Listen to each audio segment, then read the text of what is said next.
Hello everyone, welcome back to our YouTube channel গল্পের সন্ধানে।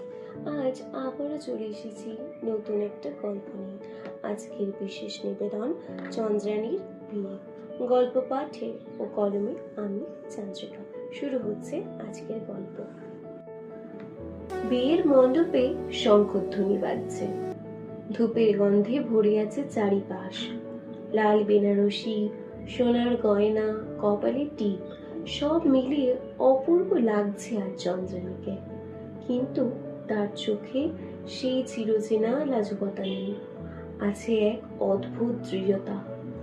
চারপাশে আত্মীয় স্বজনের কোলাহল, পুরোহিত মন্ত্র পড়ছেন, আর পাত্রপক্ষের মুখে একটু অস্থিরতা।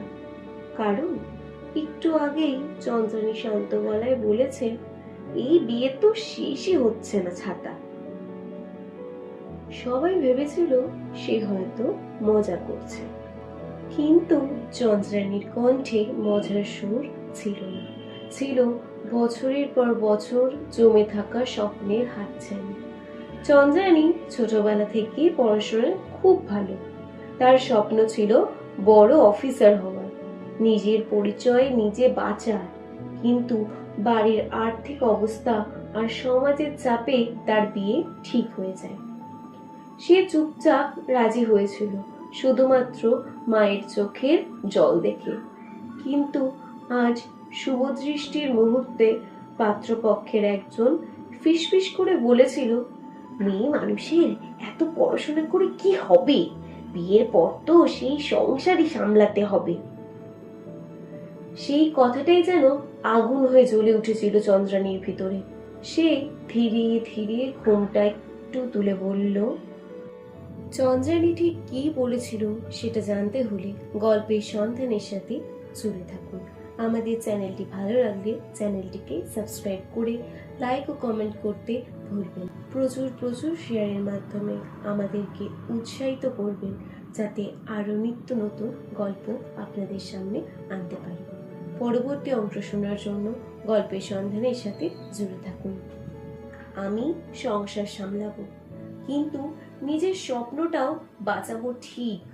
যদি আমার পড়াশোনা, চাকরি, নিজের পরিচয় আপনাদের সমস্যার হয়, তাহলে এই বিয়ে এখানেই শেষ।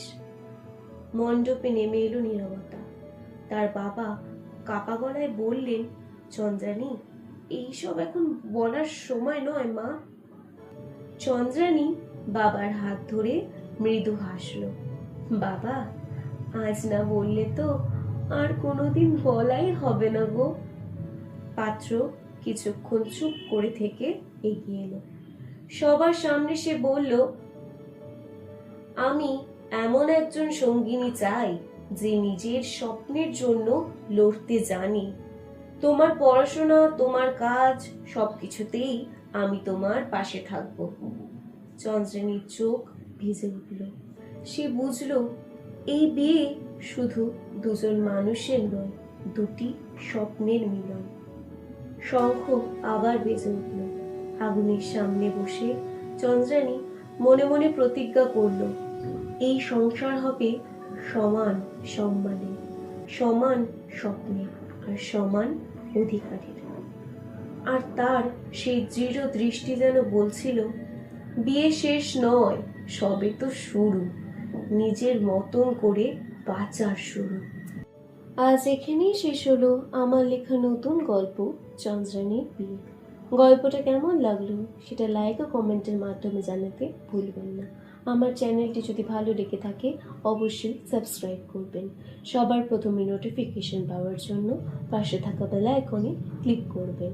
প্রচুর প্রচুর শেয়ারের মাধ্যমে আমাকে আরও নিত্য নতুন গল্প লেখার সুযোগ করে দেবেন। ভালো থাকবেন, সুস্থ থাকবেন। দেখা হচ্ছে পরের এপিসোডে। ততক্ষণ শুভরাত্রি।